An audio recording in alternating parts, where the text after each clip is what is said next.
So, ladies and gentlemen, welcome to our video of Moon in the ninth house in the sign of Cancer for Scorpio ascendant people. As in, what happens when Moon is sitting in the ninth house of your birth chart while you have a Scorpio rising.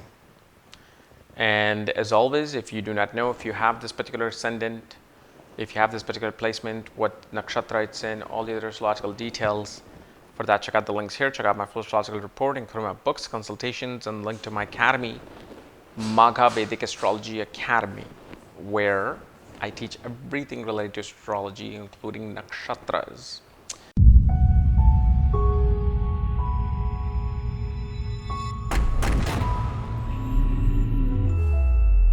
So, Moon in the ninth house. So, first of all, what is the ninth house? Ninth house represents father, teachers, counselors, advisors. It's higher education, philosophy, religion, religious institutions. It's pilgrimage, which also now is taken as long distance travel as well. And here you have Moon. Moon is a significator of emotions, mother, mind, food, lust, arts, music. So Moon represents many, many things. Moon is actually the significator of magic, because many rituals of magic happens at night, and they specifically happen in certain tithis of the moon. So we call them tithis, in our language, in Hindi language.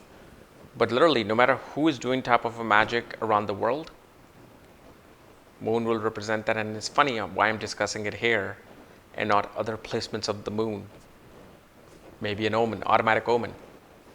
So one thing you will see first of all here in the ninth house with this particular moon is that your father will be an extremely moody person.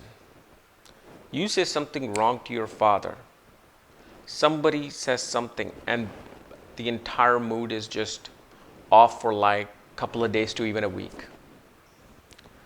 And usually you will see that one thing that will always change your father's mind in a way, kind of like using that seduction to have your father do things, is food. Father would be lover of food. Everybody eats food. Some people are just extra passionate, so he will be extra passionate about foods, especially anything made of milk.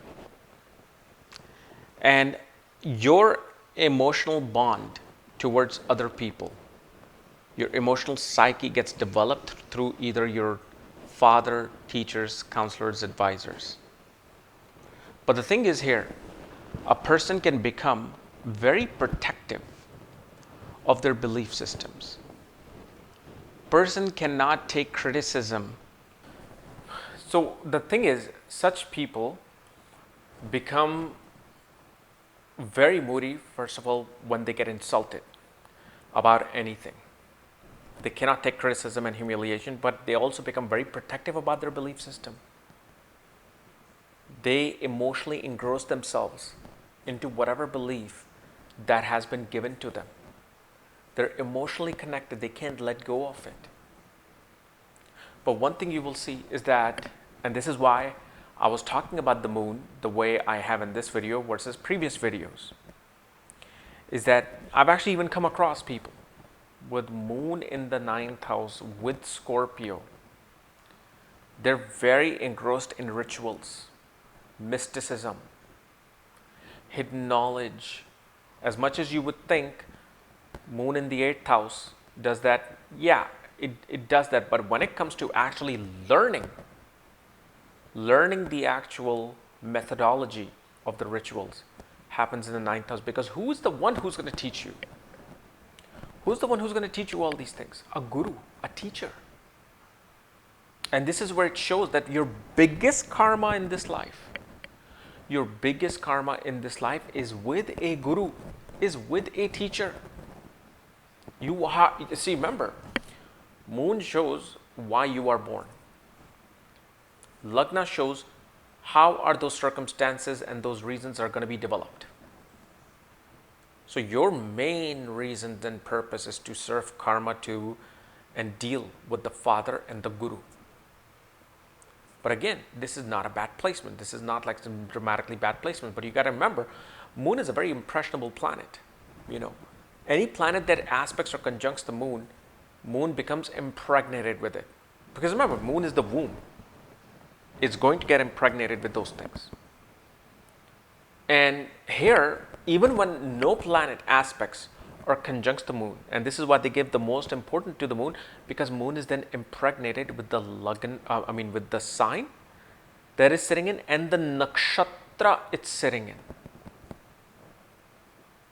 And once we know the nakshatra, we can even go deeper. And one thing you will see, major ups and downs and issues with the younger sibling. And emotionally, they will become depressed because, especially nowadays, if I was making this video maybe 15 years ago, I wouldn't have said this. But now, because of social media, there will be an anxiety and depression coming. And such people can go through the type of depression and anxiety because, oh, nobody's liking my posts. Oh, they're hating my post. Oh, such little people are following me on Instagram or on Facebook. There would be those issues. But clearly shows me the issues with communications will occur, younger siblings will occur, and your neighbor on the right side of your home. Please do not get emotionally affected by the neighbor on the right side of your home, because you will find a neighbor. You will always have a neighbor who will say something that will pierce you, who will say something that will destroy your mental stability. So that's very important.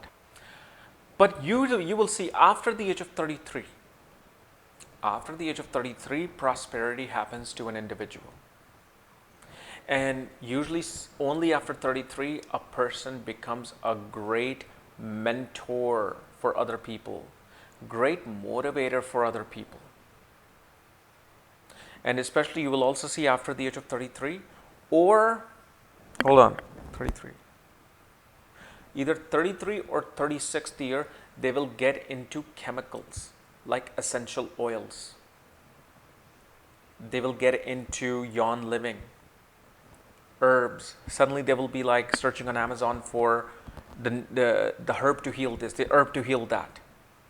And especially their interest in allopathic medicine decreases after 33. They have no interest in like modern medicine. They become very much engrossed in natural medicine.